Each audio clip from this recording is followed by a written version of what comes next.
Welcome to Jezebel Spirit Podcast, where women are unbroken, unbothered, and unrestrained. I'm your host, Therese. While you're here, don't forget to subscribe.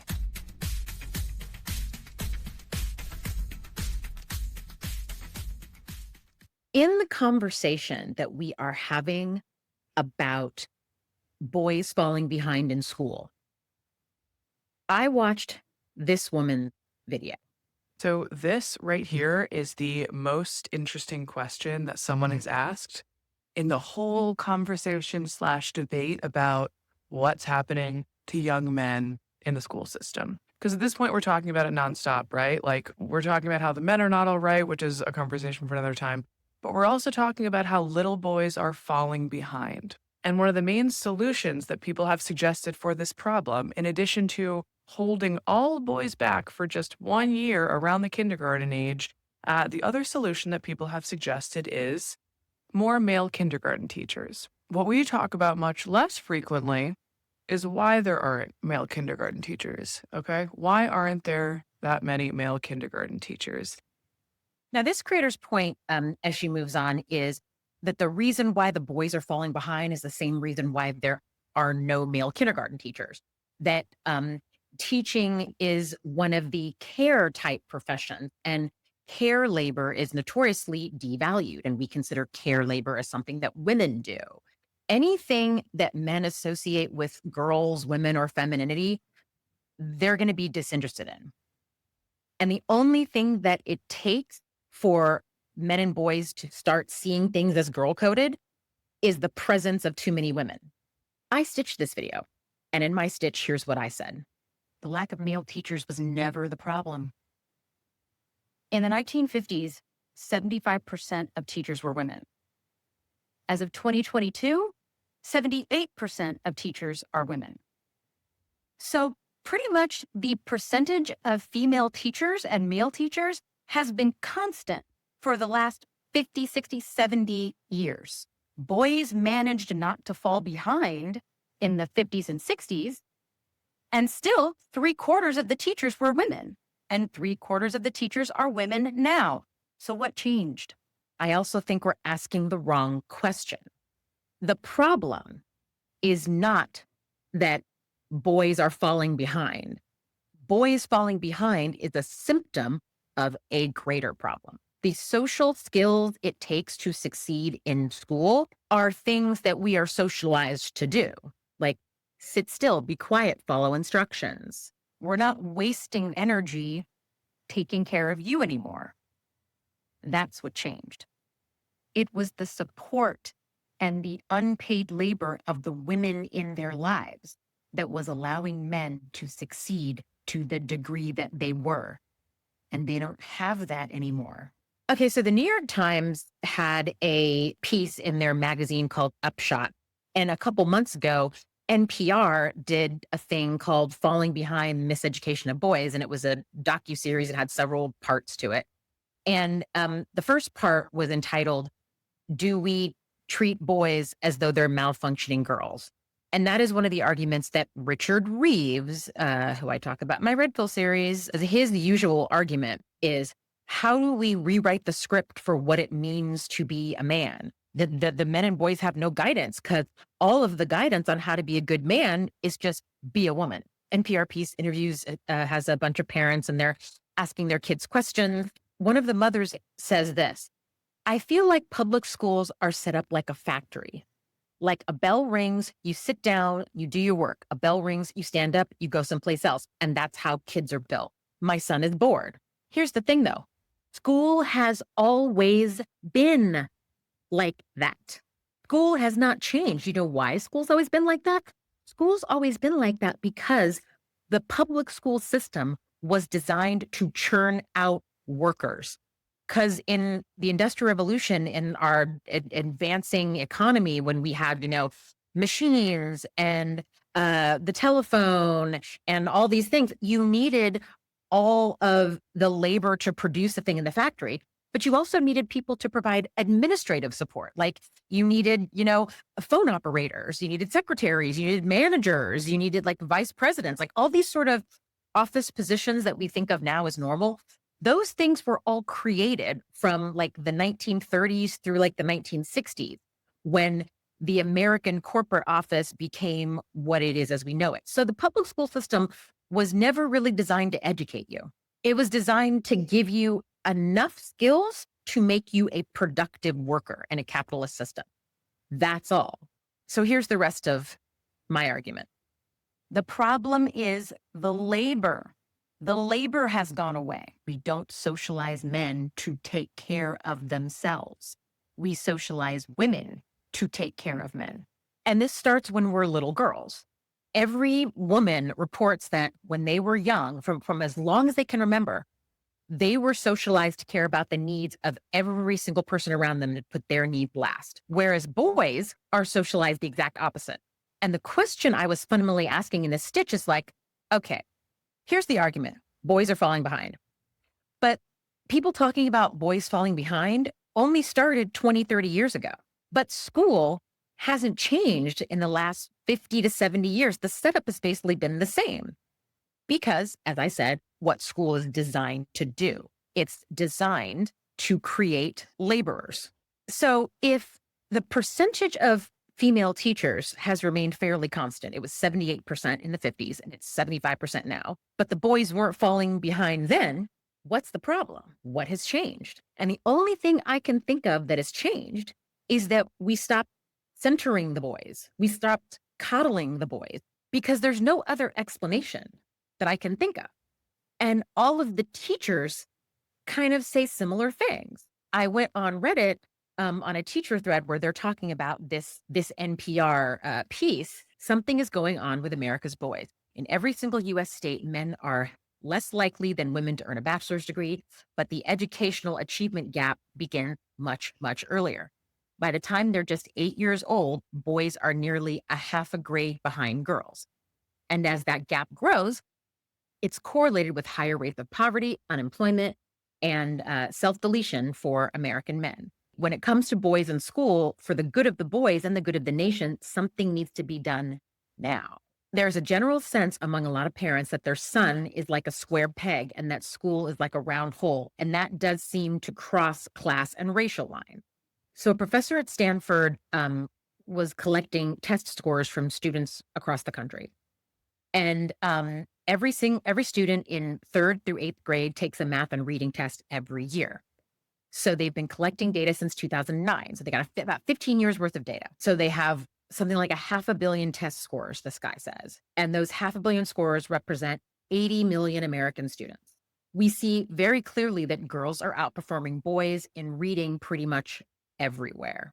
There's almost no school in the country where boys are doing as well on average as girls in reading. But in math, on average, boys and girls are doing about the same. Interesting. So overall, math performance is the same on average. Everywhere, girls are reading better than boys. But in rich families, boys do better than girls in math. And in poor families, girls do better than boys in math. So it's flipped. What does that tell you? To me, that says it's a combination of a lack of resources because rich kids, they get access to tutors and extra help when they need it. So the access to help when you need it in math is available if you're rich. And then Reeves comes back in and said, you see huge gaps all the way from pre-K, actually, of course, through postgraduate. But at the K through 12 level, at the end of high school, a pretty good measure of success is what is your GPA. And if we look at that distribution, among the top 10% of students ranked by GPA, 2/3 of them are girls. There are twice as many girls as boys at the top 10% of high school students. And in the bottom 10%, it's reversed. We see twice as many boys. And so by the end of high school, on basically every measure that you can assemble, there's a gender gap, and it's a gender gap that is leaving boys behind. So this is the problem people are talking about. And the two most talked about solutions I've seen are, hold boys back 1 year and increase the number of male teachers. But the argument I was making is that school hasn't changed. The overall function and way that we do school has not changed.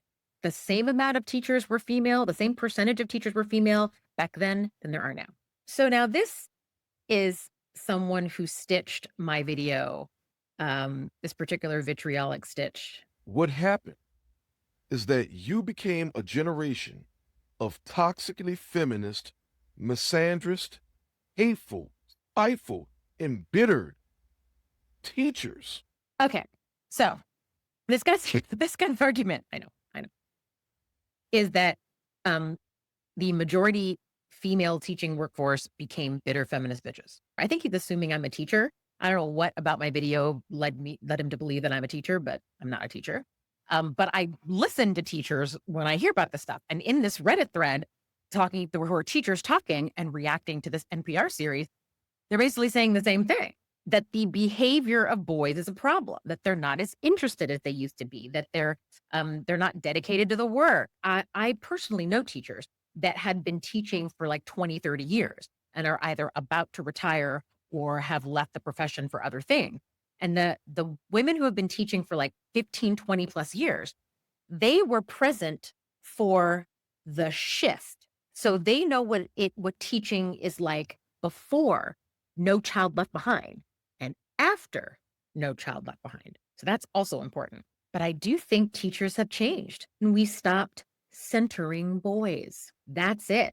I can't think of any other explanation. And yet the gentleman goes on. Who failed to invest in those boys, who consistently denied the nurturing, the investment, the development that you devoted to the girl students. Nurturing. All we do is nurture and coddle boys. We don't coddle girls at all. Wait a minute. Are boys and men the stronger sex and women and girls are the weaker sex who, need more nurturing? Or are the boys the weaker sex? Which is it?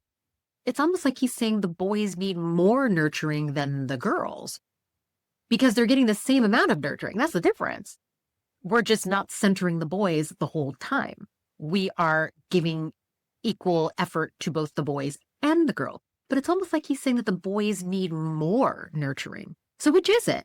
Are women and girls the inferior sex or are boys and men the inferior sex? Because in this comment, he's making it sound like boys are the inferior sex.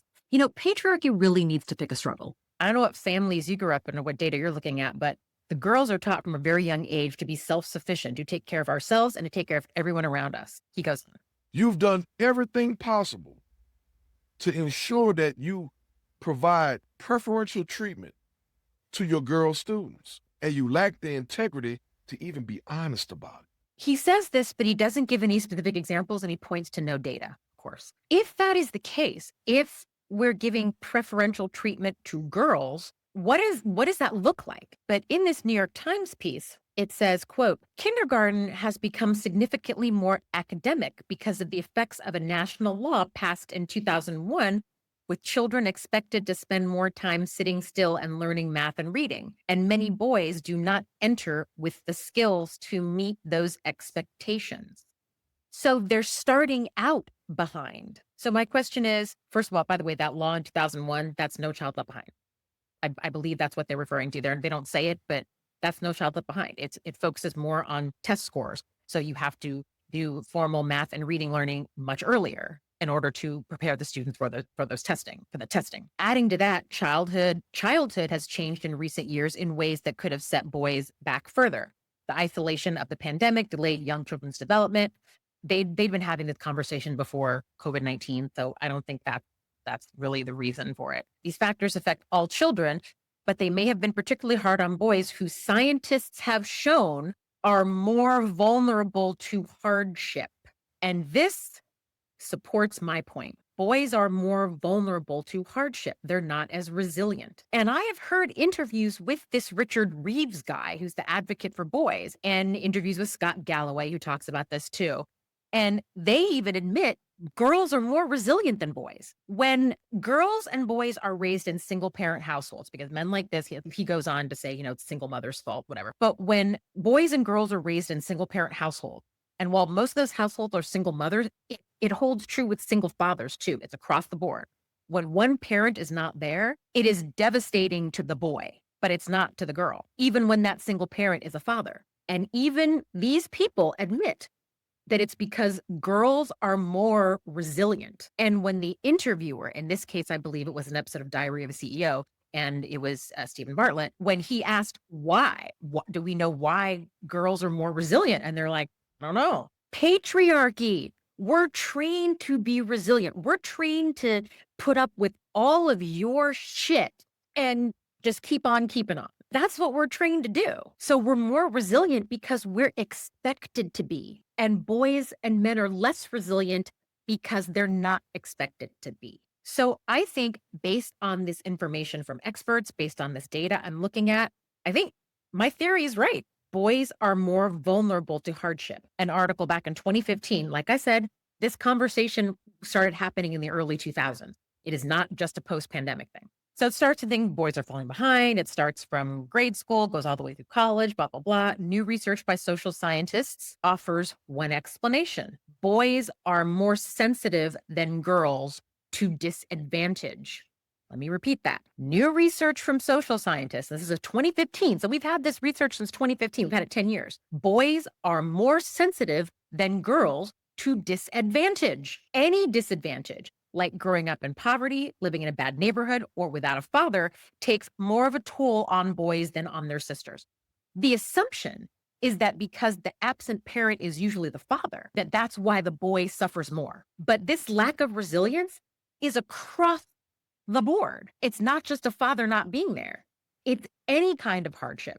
That realization could be a starting point for educators, parents, and policymakers who are trying to figure out how to help boys, particularly those from Black, Latino, and immigrant families. It's something about family disadvantage itself, said David Figlio, a Northwestern University economist and co-author of a new paper presented publicly for the first time. Quote, Black people in America are more disadvantaged than white people in America. And if we were to reduce this disadvantage, we may see a reduction in the relative gender gap as well. So if you reduce the disadvantage of economic hardship across the board, the boys will perform more. And as late stage capitalism, squeezes families, they got to work more hours, they devote less time to parenting, there are more and more families that are feeling the hit. And because the boys are less resilient than the girls, when there are fewer resources available, the boys fall behind because they need more help because we don't raise them the same way we raised girls. The girls can handle the challenges because they're more resilient. So as those extra resources go away, the boys suffer. It's not just poor people, it's middle-class people now are feeling that. It's even some upper middle-class people that are feeling. And by the way, this is a solution that feminists have been talking about forever. Concern for poverty, for people in poverty, has always been a leftist concern because we know, particularly feminists, we know that poverty has been deliberately feminized. If you are a woman, particularly if you're a Black woman, your chances of living in poverty increase exponentially when you have a child. And it doesn't matter whether you're married to the child's father or not. Just having a child itself, just becoming a mother itself, especially for Black women, puts you at more risk for poverty. And yet the girls, we're not worried about the girls. The girls are fine, apparently. Just for funsies, I decided to ask ChatGPT what she thought. My ChatGPT is a woman. I said, why are boys more sensitive to disadvantage than girls? How come girls are more resilient? That's a really interesting question. And it's actually been explored in a lot of research. One theory is that girls tend to develop stronger social support networks and coping mechanisms early on. And they might be more likely to express their emotions and seek help when they need it. Boys, on the other hand, might be socialized to be more self-reliant and less likely to ask for help, which can make them seem more sensitive to disadvantage. It's a complex topic, but definitely fascinating. Reading on. Their findings are fairly consistent. Families that invest more in children are protective for boys, and like rising tide lifts all boats, right? If you invest more in families, there's lots of social problems that will get better or disappear. People's health will improve. People's access to education, people's performance in education, boys in particular. Like the original creator said in the TikTok video I stitched, the solution is the same. You can't say we need more male teachers or to hold boys back. when that's not what's causing the problem. It's boys' lack of resilience that's causing the problem. That and the disappearing of the amount extra resources that families can devote to their children due to income inequality, wealth inequality, late stage capitalism. So the solutions are, number one, raise boys to be more resilient like girls, and number two, implement policies that give families more economic power and more money so that they have time and resources to devote to all of their children. So if you eliminate as many hardships as possible, if you can create a world where we have fewer hardships for families, the academic performance of boys will improve. Girls and women seem to succeed despite these things because, like I said, we're socialized to deal with everybody's bullshit. We are more resilient, but we're more resilient because we're socialized to be. We're expected to do all these things and not complain. Boys aren't. By the time boys from poor neighborhoods start kindergarten, they are already less prepared than their sisters. And this is back to what those researchers were saying. Reeves, Galloway, who are all misogynistic assholes, by the way. They masquerade as mainstream, intellectual big thinkers. They're all peddling some of the same misogynist red pill lies that the more obvious people like Andrew Tate and everything peddle. But even in a poor family, the boys are less prepared than the girls. They're more likely to be suspended, perform poorly on standardized tests, drop out of high school, commit crimes as juveniles, have behavioral or learning disabilities. While boys in well-off families have almost the same test scores as their sisters, the gap is more than 3 times larger in most disadvantaged families. So the problem is twofold. The problem is economic, and the problem is social. Girls are socialized to deal with hardship, boys aren't. But why should girls have to deal with all this hardship anyway? I mean, yeah, it's great that we have a better chance of surviving it. But why should any kid have to deal with this level of hardship? So if we can solve the economic problem, if we can solve the poverty problem, boys' performance will improve and the gap will shrink. Girls generally enter kindergarten with skills suited to doing well in school, like sitting still, using a pencil, while many boys act younger, have trouble listening to adults and controlling their impulses, said Jeff Noblick, the school counselor. We do better in school than you because the skills that you need to succeed in school are skills that we have going in because we are socialized to be this way. So the problem isn't that we're disadvantaging boys or we're prioritizing girls. The problem is we're not raising boys the same way we raise girls. We're not raising boys with the same expectations and the same self-reliance that girls have. We're failing boys, but it's not the schools that are failing boys. It's the parents and the culture. And parents are a product of their culture. And not every parent can control what all the other parents are doing. So if you got 90% of people whose parents believe in, old-fashioned, gender roles and everything, you can tell your kid all you want about how gender roles are bullshit, but it's going to be a challenge for them to not pick up that ideology along the way because that's what the rest of the world is like. Yes, boys are failing because we're failing them, but we're failing them before they even get to school. Because this data says the problem starts when they enter school. Girls have the skills because we're taught the skills. Every time I get on TikTok and I have a discussion with a guy like this, one of them once asked me, and another woman on the panel saying, well, if you think, how we raise kids is so wrong, how would you raise boys? And I just said, and every other woman on the panel said, just raise boys the same way we raise girls. And this advice is what Richard Reeves is saying the problem is. We treat boys as though they're defective girls. And all these solutions are, well, just boys should be more like girls. Yeah, they should be more like girls as in ready to start school when they're starting school. But apparently that's feminizing them and that's bad. Teaching them how to read. Apparently reading is gay. Boys get a message from a very young age to be a man. And to be a man means you're strong and you don't cry and you don't show emotions, he said. This is the school counselor talking. I see boys suffering because of that. And a lot of that comes out of aggressive behavior. Gender roles. Gender roles are the problem. But these guys are out here like, oh, we need to give them more examples of masculinity. How about some male teachers? More examples of masculinity as we interpret it here in the West?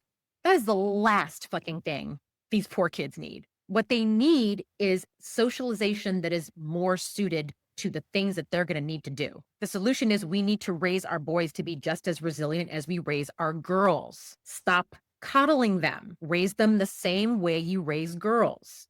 That's the solution. So as it turns out, the New York Times, teachers, child psychologists who work in schools, and NPR agree with me. So I'm thinking I might have been right about this. Sorry, bro. Thanks for listening to this episode. If you want more content like this, please subscribe to my Substack and to my YouTube. Also, you can find me over at TikTok. All the links are below. See you next time.